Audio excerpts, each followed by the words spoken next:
बिस्मिल्लाहिर्रहमानिर्रहीम। अस्सलाम वालेकुम। मैं उस्मान बसरा खबर की खबर के साथ आपके सामने आज हम मुख्तलिफ सियासी रहनुमाओं और दीगर बयानात जो हैं उनके ऊपर एक हल्के फुल्के अंदाज में आपसे जो है इस पर तबसरा करेंगे। सबसे पहले जी है कि नवाज़ शरीफ को मालदीव में 7 तोपों की सलामी दी गई। अच्छा, हमने सुना था अक्सर कि फ़लाँ दिन पे 21 तोपों की सलामी हुई, फ़लाँ दिन पे 21 तोपों की सलामी हुई, यहाँ पे फ़लाँ सरबराह ममलकत आए। 21 तोपों की सलामी तो हमने सुनी थी, ये 700 तोपों की सलामी जो है ये हम पहली दफ़ा सुन रहे हैं।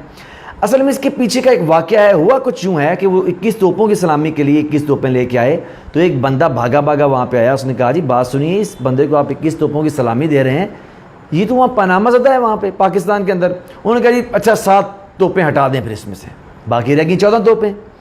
अब जो 14 तोपों की सलामी के लिए उन्होंने बिल्कुल रेडी हुए तो वही बंदा भागा आया और उसने कहा जनाब ये वो बंदा है जो पाकिस्तान के अंदर सारे जाली डॉक्यूमेंट्स दे के आया है, फौजरी की है और पाकिस्तान का पैसा लूट के बाहर ले गया था। उन्होंने कहा अच्छा चलो फिर इसकी 7 और निकाल दो, बाकी रह गई 7। अब जो 7 रह गई तो वो बंदा दोबारा आया, उसने कहा जी मुझे पाकिस्तान से इतला ये मिली है कि भाई साहब पाकिस्तान से भाग के यहाँ पे आ गए हैं। उन्होंने कहा अच्छा ये बात है, इन भाई साहब को उठाओ और 7 तोपों के सामने खड़ा कर दो। उस पर मियाँ साहब वो ज़रा चिल्लाए, उन्होंने कहा यार देखो आप ये मेरे साथ क्यों जुल्म करने लगे हैं, जो काम आप 7 तोपों के सामने खड़ा करके मुझे करना चाह रहे हैं, ज़रा मुझे पाकिस्तान वापस जाने दें। तो सुप्रीम कोर्ट से मेरा केस लग रहा है, तो वो काम वो सुप्रीम कोर्ट कर रही है वहाँ पे। इस पे उन्होंने कहा चलें ठीक है, आप 7 तोपों की सलामी उन्होंने दे दी, मौसूफ को तोपों के पीछे खड़ा कर दिया और इनसे वादा लिया उन्होंने कि आप हमें वो जाके फुटेज भेजेंगे जब सुप्रीम कोर्ट में से आपका सियासी जनाजा उठेगा और ये जो तोपों के सामने आपको खड़ा करके हम काम करने लगे थे ये आपकी सुप्रीम कोर्ट करेगी। तो मौसूफ वहाँ से कह के आए हैं कि अब ये मेरी आखिरी बात है, वैसे मैंने कभी सच बोला नहीं, लेकिन इसकी वीडियो मैं ना भी भेजूँ तो आप देखिएगा जुम्मे को 11:30 बजे आप पाकिस्तान के सारे TV चैनल पर देखेंगे कि जो काम आप मुझे 7 तोपों के सामने खड़ा करके करना चाह रहे हैं सुप्रीम कोर्ट के फैसले से वो हो जाएगा। अच्छा जी, खुर्शीद शाह साहब कह रहे हैं कैसे हो सकता है एक कानून से एक नाअहल हो जाए और दूसरा ना हो। अच्छा, ये बात उन्होंने इसलिए कही है कि कल जिस कानून के तहत नवाज शरीफ साहब नाअहल हो रहे हैं तो वो असल में पास खड़े हुए जरदारी साहब को कह रहे हैं कि जरदारी साहब सुनिए ये किस तरह हो रहा है कि करप्शन के उस कानून से, 2 नंबरी के कानून से, चोरी के कानून से नवाज शरीफ नाअहल हो रहा है और आप और मैं नहीं हो रहे। तो उन्होंने कहा ये किस तरह हो रहा है। अच्छा खुर्शीद शाह साहब, ये सिर्फ आप और जरदारी साहब नहीं हैं, ये ताश के 52 पत्ते गिरने वाले हैं डोमिनो इफेक्ट से। और हमें पता है कि आप ये जो बात कर रहे हैं ये आप नवाज शरीफ के बाद जरदारी खड़ा है, उसके पीछे आप हैं, उसके पीछे बाकी पनामा वाले हैं, उसके पीछे बाकी अकामा वाले हैं और पूरा एक जो लूट मार की टीम है ना 52 पत्तों की, वो इस पत्ते पे खड़ी हुई थी नवाज शरीफ के। जब कल वो नाअहल हो जाएंगे तो आपने सही कहा है कि बाकी 52 भी उसी कानून के तहत दलाम से ज़मीन पे आ गिरेंगे। तो बिल्कुल हम आपकी बात से एग्री करते हैं कि कैसे हो सकता है कि कानून में नवाज शरीफ तो उससे नाअहल हो रहा है, उस कानून से उसकी पकड़ हो रही है और आपकी क्यों ना हो, जरदारी की क्यों ना हो, वो बाकी अकामे वालों की क्यों ना हो। भाई हौसला रखें, इंशाल्लाह कानून सब के लिए बराबरी का है, बराबरी का सलूक करेगा। आप क्यों परेशान हो रहे हैं, इंशाल्लाह ताला आपकी बारी भी आएगी इंशाल्लाह। किसी भी आवारा ट्रेन में नहीं बैठ रहा चौधरी निसार। चौधरी साहब आखिरकार आपने सच बोल ही दिया कि जिस सियासी ट्रेन में आप 30 साल से बैठे हुए हैं वो एक आवारा, लचर, सियासी तौर पे बदइखलाक और सियासी तौर पे बेरारवी का शिकार है।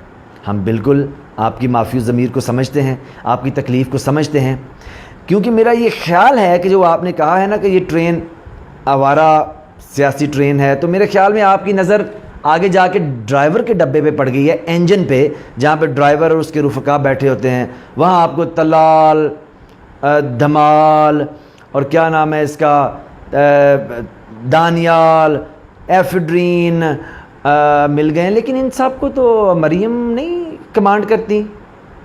तो आपका मतलब है कि कमांड करने वाला और ये सारे के सारे ट्रेन वो ठीक है, एग्री की ये बिल्कुल आवारा ट्रेन है, इसमें कोई शक नहीं है, मैं एग्री करता हूँ आपसे। अच्छा जी, ये बिल्कुल मज़ाक के तमाम रिकॉर्ड तोड़ते हुए बिलावल भुट्टो, जरदारी वगैरह वगैरह क्या फरमा रहे हैं। कल तारीखी फ़ैसला आएगा, कौम को खुशखबरी मिलेगी, पीपल्स पार्टी का वफद कल सुप्रीम कोर्ट जाएगा। अच्छा बिलावल भुट्टो, जरदारी साहब, मुझे ये आपकी समझ नहीं आ रही। जब ये पनामा کہ کیس کے اندر جو مریض ہیں جن کا کل 40ویں کا ختم ہے، وہ جو آپ نے کھانے کے لیے 40ویں کی روٹی آپ نے ان کو بھیج دیں گے اپنے سارے وفد کو. اچھا جب وہ مریض کا آپریشن کے لیے یہاں پہ لے کے آئے سپریم کورٹ کے اندر، تب بھی آپ نہیں آئے. اس کا آپریشن ہوتا رہا 270 دن، آپ نہیں آئے، نہ آپ کا کوئی وفد آیا وہاں پہ. مریض کے لواحقین باہر روز کھڑے ہو کے چیختے رہے، چلاتے رہے، ہائے ہمارا مریض، ہائے کرپشن کا مریض، ہائے اس کا آپریشن ہو گیا، ہائے کرپشن کی پتھریاں نکل آئیں، آپ نہیں آئے. اب جب مریض کا کل 40ویں کا ختم ہے اور اس کی روٹی پک گئی ہے، تو اب آپ کل اپنے وفد کو بھیج رہے ہیں کہ روٹی چھوٹی کھاؤ جا کے. چلیں، مجھ دی بہن ہوندی ہے، آپ کا افسوس کرنا آنا بنتا ہے آپ کا، کیونکہ آپ نے وفد کو یہ بھی تاکید کر کے ساتھ بھیجیے گا کہ کل وہ دیکھ کے آئیں وہاں پہ ماحول کس طرح کا ہے، لوگ باہر کس طرح آ رہے ہیں، جب سینٹینس آئے گا نواز شریف کے لوگ کس طرح آئیں گے، تاکہ آپ کو پتہ ہو نا اچھی طرح سے. کیونکہ اس کے بعد آپ کے والد صاحب کی باری ہے اللہ کے فضل سے انشاءاللہ، اور یہ مجھے پتہ ہے، سورسز بھی بتا رہے ہیں کہ آپ کے والد صاحب کی اس کے بعد باری ہے. اچھی بات ہے، وفد ذرا دیکھے گا جا کے کہ جب سیاسی جنازہ اٹھتا ہے تو کس دھوم سے اٹھتا ہے. تو ٹھیک ہے، کل آپ آئیں میاں صاحب کے سیاسی کل پہ آلو گوشت کا شوربہ کھانے کے لیے، لیکن اچھا ہوتا جب مریض 270 دن وہاں پہ اور لواحقین چیختے چلاتے رہے تھے تو آپ آ جاتے وہاں پہ. چلیں کوئی بات نہیں، آئیں، ان سے آ کے افسوس اور غم تو بنتا ہے، آخر افسوس والا گھر ہے وہ. اچھا جی، انشاءاللہ کل حق اور سچ کی فتح ہوگی. مریم نواز صفدر. مریم، ویسے ایک بات ہے کہ آپ نے اتنا جو بھی کیا سوشل میڈیا پہ بھی، اور جو بھی آپ کی وجہ سے آپ کے خاندان کے اوپر مشکل رہی، وہ جو آپ ٹی وی پہ بولتی رہیں کہ ہماری لنڈن تو کیا، پاکستان تو کیا، اٹلی تو کیا، جاپان تو کیا، فرانس تو کیا، کہیں بھی کچھ ہے ہی نہیں ہے، تو آپ نے آخرکار سچ بول دیا.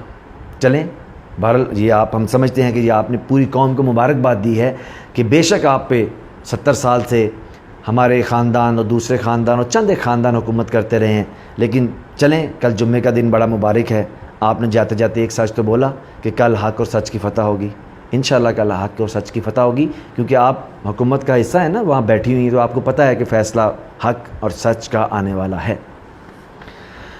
اچھا جی، شریف خاندان نے 3 نسلوں کا ریکارڈ عدالت میں جمع کروا دیا ہے. مریم اورنگزیب، یعنی کہ سانپ رسی جل گئی ہے پر بل نہیں گیا.